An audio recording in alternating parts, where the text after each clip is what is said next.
అందరికీ నమస్కారం. 2024 general elections అనేది ఇప్పుడు అందరినీ ఆలోచింపజేసే విషయం. ఓట్ అనే 2 అక్షరాలని నీ 5 ఏళ్ల భవిష్యత్తుకు పునాది. అలాంటి ఓటును నువ్వు సరిగ్గా వినియోగించుకోవాలి.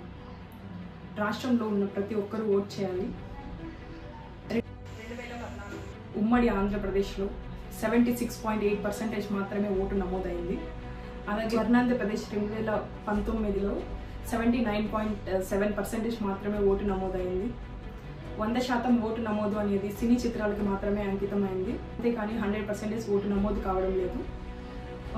కావున ఈ 2024 అంటే మన ముందు ఉన్న ఈ జనరల్ ఎలక్షన్స్లో మనమందరం కలిసి ప్రతి ఒక్కరూ ఓటు వేసి 100% ఓటు నమోదు చేయాలని కోరుకుంటున్నాను. రండి, కదలి రండి, అందరం కలిసి ఓటు నమోదు చేద్దాం. నాకు ఒక్క ఓటు వేయకపోతే ఏమవుతుంది అని నిర్లక్ష్యం చేయకు.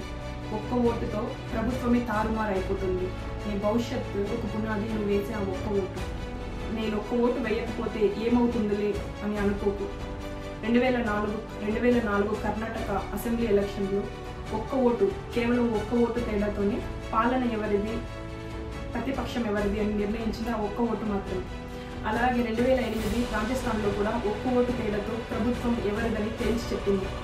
ఇంతెందుకు, అందరికీ తెలిసి చరిత్రని చదువుకుంటున్న 1999 లెజిస్లేటివ్ అసెంబ్లీ ఎన్నికల్లో మన మాజీ ప్రధాని అటల్ బిహారీ వాజ్పేయి గారు 13 నెలల ప్రభుత్వాన్ని వదులుకోవాల్సి వచ్చింది కేవలం ఒక్క ఓటు వల్ల. ఒక్క ఓటుతో ప్రజాస్వామ్యాన్ని మార్చగలం. ఒక్క ఓటుకు ప్రపంచ గతిని మార్చే శక్తి ఉంది. ఒక్క ఓటు వ్యక్తి అస్తిత్వాన్ని గుర్తిస్తుంది. వ్యవస్థ మార్పుకి నాంది పలుకుతుంది.